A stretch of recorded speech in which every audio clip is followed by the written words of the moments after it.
ഡാ, നീ വിഷമിക്കണ്ട. ഈ ആന്റണിയുടെ കയ്യിൽ നിന്ന് രക്ഷപ്പെടാൻ ഒരു വഴിയുണ്ട്. എന്തു വഴി? യെസ്, മുഹമ്മദ് കുട്ടി സ്ലീപ്പിംഗ് അല്ല സ്പീക്കിംഗ്. ലിവറ്, ഹാർട്ട്, ചെറുകുടൽ, വൻകുടൽ എല്ലാം മിതമായ വിലയ്ക്ക് കിട്ടുന്ന സ്ഥാപനമാണ് സേവകൻ അസോസിയേറ്റ്. നിങ്ങൾക്ക് എന്തുവാ വേണ്ടത്? എന്തുവാ? പ്ലീഹയോ? അതെന്തുവാ? ഇടോ, അതൊക്കെ ഈ സാധാരണ മനുഷ്യർക്കുള്ള സാധനമാണോ?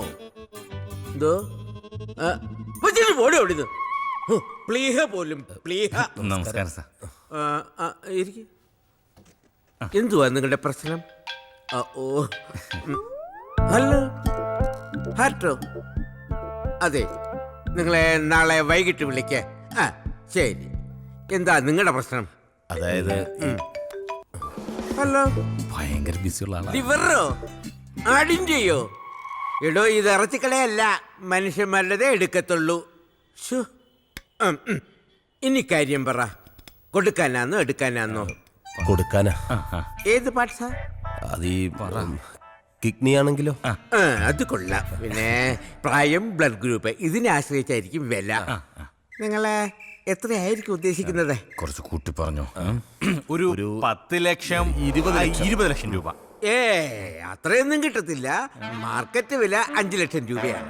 അതിന്ന് 20% എന്റെ കമ്മീഷനാണ്. 20%? ഇതൊക്കെ വലിയ വലിയ ഡോക്ടേഴ്സുമായിട്ടുള്ളൊരു ടൈപ്പാ. ഇനിയിപ്പോ എന്താ ചെയ്യാ? നീ വിഷമിക്കണ്ട. 2 കിഡ്നി തന്നാലോ? 10 ലക്ഷം രൂപ. സമ്മതിച്ചു. അത് വേണ്ടടാ. പിന്നെ കാര്യം നടക്കണ്ടേ? അതല്ലടാ, എന്റെ കാര്യത്തിന് നിന്റെ ഒരു കിഡ്നിയും കൂടെ എടുക്കാന്ന് വെച്ചാ. എന്റെ കിഡ്നിയോ? നിന്റെ 2 കിഡ്നി കൂടെ കൊടുക്കുന്ന കാര്യമോ ഞാൻ പറഞ്ഞത്? ഒരാളുടെ 2 കിഡ്നി എടുത്ത് കൊടുത്താൽ ആള് തട്ടിപ്പോവും. ആണോ? അതെ, ഒരു കിഡ്നി തരാം. വളരെ അത്യാവശ്യമായതുകൊണ്ടാ. ഒരു 20 ലക്ഷം രൂപ എങ്ങനെയെങ്കിലും തരണം. എല്ലാ ബോഡി പാർട്സും ഞങ്ങൾ എടുക്കും.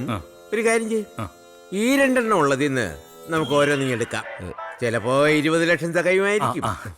ഒന്നൊന്നേ, എല്ലാത്തിനും ഓരോന്നെടുത്ത പ്രശ്നമാവോ? അതെ, പ്രശ്നമാവും. അപ്പോ വേറൊരു നിവൃത്തി ഇല്ലല്ലേ? പിന്നെ ഇതിലും കൂടുതൽ വിലതൊന്നും എടുക്കാൻ ആള് വരുമ്പോ ഞങ്ങൾ അറിയിക്കാം. നിങ്ങളുടെ നമ്പർ ഓഫീസിൽ കൊടുത്തിട്ട് പോക്കോളൂ. ശരി. ശരി. പോവാം. 20 ലക്ഷത്തിന് കൊണ്ടുപോയിച്ചിരിക്കല്. ഇവനൊക്കെ വേറെ പണി. അയ്യോ, എന്നെ കെട്ടിപ്പോയി. മതമിളകിയ ആന പാപ്പാനെ കുത്തിക്കൊന്നു. മതമിളകിയ ആന പിന്നെ ഭാഗവതം വായിക്കൂ. വീട് പണിയാൻ വന്ന മേസ്ത്രിയോടൊപ്പം വീട്ടമ്മ ഒളിച്ചോടിപ്പോയി. കുറ്റം പറഞ്ഞിട്ട് കഥയില്ല. പണിയറിയാവുന്നവന്റെ കൂടെ പോയി. അളിയനെന്ന് പാർട്ടിയുടെ ഉപരോധമൊന്നും ഇല്ലേ? ഇല്ല, ഇന്നലത്തെ ഉപരോധം കുറച്ച് കടുത്തു പോയി. അപ്പൊ ഇന്നലെയും തല്ലുണ്ടായി. പിന്നെ ഈ കൂട്ടത്തിലുള്ള ആളുകളാണോ അളിയ തല്ലുണ്ടാക്കുന്നത്? ഓടിച്ചിട്ട് തല്ലുന്നതിനിടയ്ക്ക് തിരിഞ്ഞു നോക്കാൻ പറ്റില്ല. ഓഹോ, എന്നാലും ഒന്ന് തിരിഞ്ഞു നോക്കിയിരുന്നെങ്കിൽ ആളെ തിരിച്ചറിയായിരുന്നു. അയ്യേട്ടാ, തിരിഞ്ഞു നോക്കി ഒരുത്തനെ ഐസിയില്ല. തിരിഞ്ഞു നോക്കണോ? സാധാരണക്കാരായ ജനങ്ങൾക്ക് അവരെ ബുദ്ധിമുട്ടിക്കുന്ന സമരങ്ങളോടുള്ള വെറുപ്പ് ഇപ്പൊ കൂടി വരിക. സ്ത്രീകൾ വരെ പ്രതികരിച്ചു തുടങ്ങി. പാർട്ടിക്ക് ഇനി പിടിച്ചു നിൽക്കണമെങ്കിൽ പുതിയ വഴികൾ തേടണം. അപ്പൊ അതൊക്കെ അറിയാം. പക്ഷേ പാർട്ടിയുടെ നേതാക്കന്മാർ കൂടി അത് ബോധ്യപ്പെടണം. അല്ല, ഇന്നെന്താ പരിപാടി? വിമലയും കുട്ടി ഡോക്ടറെന്ന് കാണണം. ഒരു റൂട്ടീൻ ചെക്കപ്പ്. ഞാനും കൂടെ വരാളിയാ. വേണ്ട, മാളുണ്ടല്ലോ അവിടെ. നീ ടാബ്ലറ്റ്സ് ഒക്കെ മുടങ്ങാതെ കഴിക്കുന്നുണ്ടോ? എനിക്ക് മടുത്തു ഏട്ടാ. എനിക്ക് ഒരിക്കലും ഒരു അമ്മയാവാൻ പറ്റില്ലെന്ന് എന്റെ മനസ്സ് പറയുന്നു. നീ എന്തിനാ ആവശ്യമില്ലാത്തതൊക്കെ ചിന്തിക്കാൻ പോകുന്നത്? ഡോക്ടർ അങ്ങനെ പറഞ്ഞു. അതെ, ഡോക്ടർ മഹേഷ് അത്ര നിസ്സാരക്കാരനൊന്നുമല്ല. വന്ധ്യതാ ചികിത്സയിൽ നമ്മുടെ നാട്ടിലെ നമ്പർ 1 ഡോക്ടറാ. നീ സന്തോഷത്തോടെ പോയിട്ട് വാ. ശരി. മുജ്ജന്മ ശാപാവും എന്റെ മോൾക്ക് ഇങ്ങനെ ഒരവസ്ഥ വരാൻ. എന്താ അമ്മ ഇത്? ഒന്ന് പുറത്തു പോകാൻ പോലും മടിയാ അവൾക്ക്. ആൾക്കാർ ഓരോന്ന് കുത്തി ചോദിക്കുന്നത് കേട്ടിട്ട്. എന്നാ പിന്നെ ഒരു കുഞ്ഞിനെ ദത്തെടുക്കാൻ പറയ്. അളിനും താല്പര്യം ഉണ്ടാവും. സ്വന്തം വയറ്റി പിറക്കാത്ത കുഞ്ഞിന് അമ്മയോട് സ്നേഹം ഉണ്ടാവില്ലെന്ന അവളുടെ വാദം. അമ്മ സമാധാനപ്പെടും. നമ്മൾ അറിഞ്ഞുകൊണ്ട് ആർക്കും ഒരു ദ്രോഹം ചെയ്തിട്ടില്ലല്ലോ. അതുകൊണ്ട് ദൈവം നമ്മളെ കൈവിടില്ല.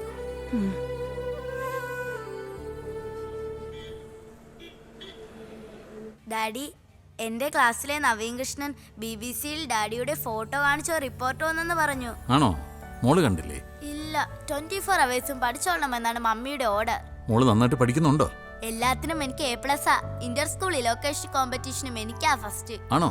Very good, congrats. ഡാഡിയും മമ്മിയും ഇനി ഒരിക്കലും ഒരുമിക്കില്ലേ? എന്താ നിങ്ങൾക്കിടയിലെ പ്രശ്നം? അത് മോളിപ്പോ കൊച്ചുകുട്ടിയാ, വലുതാവുമ്പോ അതൊക്കെ മനസ്സിലായിക്കോളും. ഈഗോ? പെട്ടെന്ന് തോന്നുന്നൊരു കൗതുകം കൊണ്ട് ഒന്നും സ്വന്തമാക്കാൻ ശ്രമിക്കരുത്, even if it's a toy. Mummy പാവമാ ഡാഡി. ഞങ്ങൾ തമ്മിലുള്ള ഈ സെപ്പറേഷൻ ഞങ്ങൾ അറിഞ്ഞുകൊണ്ട് തന്നെ ചെയ്തതാ. We are not divorced, just separated. ആർക്ക് വേണ്ടിയാ? ആര് ഡിസൈഡ് ചെയ്തു? മോളുടെ മമ്മി. എന്നെ കാണാതിരുന്നാൽ, എൻ്റെ ശബ്ദം കേൾക്കാതിരുന്നാൽ അവൾക്ക് സമാധാനം കിട്ടുമെന്ന് പറഞ്ഞപ്പോൾ മോൾ അതൊന്നും ആലോചിക്കണ്ട. ഡോൺ വറി, നന്നായിട്ട് പഠിക്കണം. എന്താവശ്യം ഉണ്ടെങ്കിലും ഡാഡിയോട് ചോദിക്കണം കേട്ടോ. ആ, ഡാഡി മോളെ കൊണ്ടുപോയി ഡ്രോപ്പ് ചെയ്യാം. പെട്ടെന്ന് കഴിക്കുക. ഇനിയും വൈകിയ മമ്മി വഴക്ക് പറയും. കഴിച്ചോ. ചേട്ടൻ ധൈര്യമായിട്ടിരിക്കും ചേട്ടാ, എന്ത് സംഭവിച്ചാലും ഞാൻ നോക്കിക്കോളാം. ഹാ, ധൈര്യമായിട്ടിരിക്കാൻ പറഞ്ഞില്ലേ, പിന്നെ ഇതിലെ ടെൻഷൻ അടിക്കുന്നത്? എന്താടാ കുറെ നേരം ആയില്ലേ? ഓ, ഒന്നും പറയണ്ട. എന്റെ പാവൻ ചേട്ടൻ കുഞ്ഞൊരു വീട് പണിത്, അത് പഞ്ചായത്തിൽ അറിയിച്ചില്ലെന്ന് പറഞ്ഞ് വലിയ പ്രശ്നമായടാ. നിങ്ങളുടെ പഞ്ചായത്താണോ? അതെ. അപ്പൊ പിന്നെ അറിയിക്കണ്ടേ? എന്തിന്? പുതിയ പഞ്ചായത്ത് ഓഫീസ് പണിതപ്പോ എന്റെ വീട്ടിൽ അറിയിച്ചോ? ഇല്ലല്ലോ. പിന്നെന്തിനാ നമ്മൾ അവരെ അറിയിക്കുന്നത്? ഒരു പാല് വിട്ട് അങ്ങോട്ടും ഇങ്ങോട്ടും വേണം, അത് പഞ്ചായത്ത് ആയാലും മുനിസിപ്പാലിറ്റി ആയാലും. എടാ, ഈ പഞ്ചായത്ത് ഓഫീസിനെ അറിയിക്കണം. നീ പഞ്ചായത്തിന്റെ ഭാഗത്താണോ എന്റെ ഭാഗത്താണോ? അതെ, ആ. സുധിസാറിനെ അന്വേഷിച്ച ഒരാൾ പുറത്തു വന്നിരിക്കും. ആരാ? വേറെ ആര്? നീ പൈസ മേടിച്ചിട്ടുള്ള ആരെങ്കിലും ആയിരിക്കും. വെളുപ്പിനെ മരിച്ചു പോയെന്ന് പറഞ്ഞേക്കും. അയ്യോ അതല്ല, ഇത് കാശ് ഇങ്ങോട്ട് തരാൻ വന്നാ പറഞ്ഞേ. കണ്ടിട്ട് ആളൊരു മാന്യനാന്ന് തോന്നുന്നു. മാന്യന്മാരാടാ നിന്നെ തിരക്കി വരുന്നത്? അറിയില്ലളിയ, നീ ഇവിടെ നിന്ന് എല്ലാം ഫില്ല് ചെയ്തേ. കറക്റ്റ് അഡ്രസ് തന്നെ എഴുതണേ, മാറരുത്. ഫില്ല് ചെയ്തോളൂ. ആരാടാ? ഓടല്ലേ ഓടല്ലേ. അതെ, നമ്മൾ തൽക്കാലം കിഡ്നി വിൽക്കാൻ തീരുമാനിച്ചിട്ടില്ല. കിഡ്നിക്കല്ല ഞാൻ വന്നത്. പിന്നെ പറയാം. സുധിയെ കുറിച്ച് ഞങ്ങളെല്ലാം അന്വേഷിച്ചു. കഷ്ടം അല്ലയോ? അതെ. ആ, വീടും പറമ്പും ഒക്കെ നഷ്ടപ്പെടുക എന്ന് പറഞ്ഞാ അത് അതിലും വലിയ കഷ്ടമുള്ള കാര്യമാ അല്ലയോ? പിന്നെ ആ, പെട്ടെന്ന് എടുപിടിന്ന് 20 ലക്ഷം രൂപ ഉണ്ടാക്കുക എന്ന് പറഞ്ഞാ അത് അതിലും വലിയ കഷ്ടമുള്ള കാര്യമല്ലയോ? അല്ലയോ? അതെ, അതെ. ആ, പക്ഷേ സുധി, നീ വിചാരിച്ചാൽ 10 മാസം കൊണ്ട് 20 ലക്ഷം രൂപ ഉണ്ടാക്കാം. 10 മാസം കൊണ്ടോ? അതെങ്ങനെ? അതൊക്കെ ഉണ്ട്. പക്ഷേ ഈ 10 മാസവും പറയുന്നതനുസരിച്ച് നിൽക്കണം ഇല്ലയോ? അതെ. ആ, മമ്മൂട്ടിക്കാ, നിങ്ങൾ കാര്യം എന്താണെന്ന് വെച്ചാൽ തെളിച്ച് പറ. ഇടാ, ഒന്നുമില്ല, ഒരു ഗർഭം ചുമക്കണം. ഇറങ്ങി പോടോ വെളിയിൽ. ഈ മുതുക്ക പ്രായത്തിൽ താൻ ചെന്ന് ആർക്കോ ഗർഭം ഉണ്ടാക്കിയിട്ട് അത് നമ്മൾ ചുമക്കണോ? എടാ, എനിക്കതിനുള്ള ആംബിയർ ഇല്ലെന്ന് നിനക്ക് അറിഞ്ഞൂടെ? ഇതല്ല, പിന്നെ ഒരാളെ ഗർഭമാക്കണം. നിങ്ങൾക്കപ്പൊ അതിന്റെ പണിയുണ്ടല്ലേ? പെണ്ണിനെ കൊണ്ടുവന്നിട്ടുണ്ടോ? ഇതൊന്നുമല്ല ഞാൻ പറയാൻ ഉദ്ദേശിച്ചത്. എന്തുവാ അത്? എന്തുവാണത്? സാറേ, ആ വട്ട് ഡോക്ടറുടെ കാര്യം. ഒരു വട്ടു ഡോക്ടർ വന്ന് പെട്ടിട്ടുണ്ട്. അയാൾക്ക് ഗർഭിണിയാക്കാൻ ഒരു പുരുഷനെ വേണമെന്ന്. എന്തോ തട്ടിപ്പ് കേസാ. എന്തായാലും എന്താ, 1 മാസം 2 ലക്ഷം രൂപ വച്ച് 10 മാസം കൊണ്ട് 20 ലക്ഷം രൂപ നിനക്ക് കിട്ടും. അതിന്റെ കമ്മീഷൻ എനിക്കും കിട്ടും. എന്തോ പറയുന്നു? 1 മിനിറ്റ്. ഇയാളെ പറഞ്ഞു വിട്. അതെന്താ? ഇയാൾക്ക് മുഴുത്ത ഭ്രാന്താടാ. അല്ലടാ, അയാൾ പറയുന്നതിൽ എന്തെങ്കിലും ഒരു നിനക്കും ഭ്രാന്തായാടേ. ഭ്രാന്തോ? ഇയാക്കോ? കട സ്ഥലം എവിടാന്നാ പറഞ്ഞേ? ഊളൻ പാറ. ആളെ നോക്കുന്നതിന് മുമ്പ് ഇയാളെ കൊണ്ട് മരുന്ന് കൊടുക്കടാ. ഡോക്ടർ പറഞ്ഞ തടിയുറണമെങ്കിൽ ഡെയിലി ഓടണം. ഡോക്ടർക്ക് പറഞ്ഞാൽ മതി. ആരാടാ റോട്ടിൽ കൊണ്ട് വണ്ടി ഇടുന്നത്?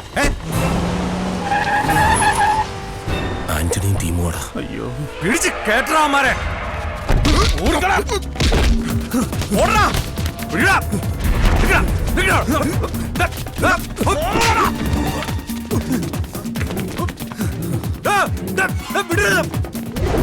ഓടിക്കോടാ.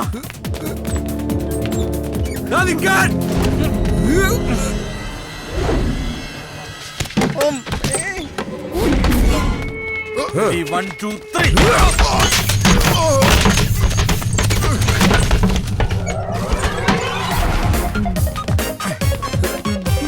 രക്ഷപ്പെട്ടു.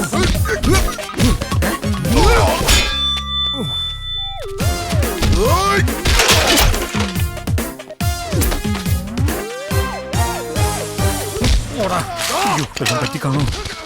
അയ്യോ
ചേട്ടാ എന്നയുടെ കാശ് പിന്നെ തരാം.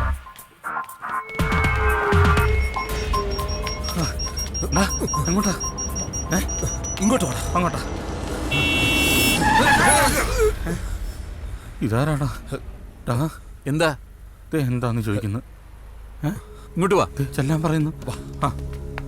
എന്താ സുധി? സാർ വലിയൊരു പ്രശ്നത്തിൽ പെട്ടേക്കാ. ഗുണ്ടകളെല്ലാം നമ്മളെ ഫോളോ ചെയ്യുന്നുണ്ട്. രക്ഷിക്കണം സാറേ. നിങ്ങൾ വണ്ടി കയറി. Thank you sir. കേറ്, കേറ്, കേറ്. അങ്ങോട്ട് അങ്ങോട്ടാണ്. അയ്യോ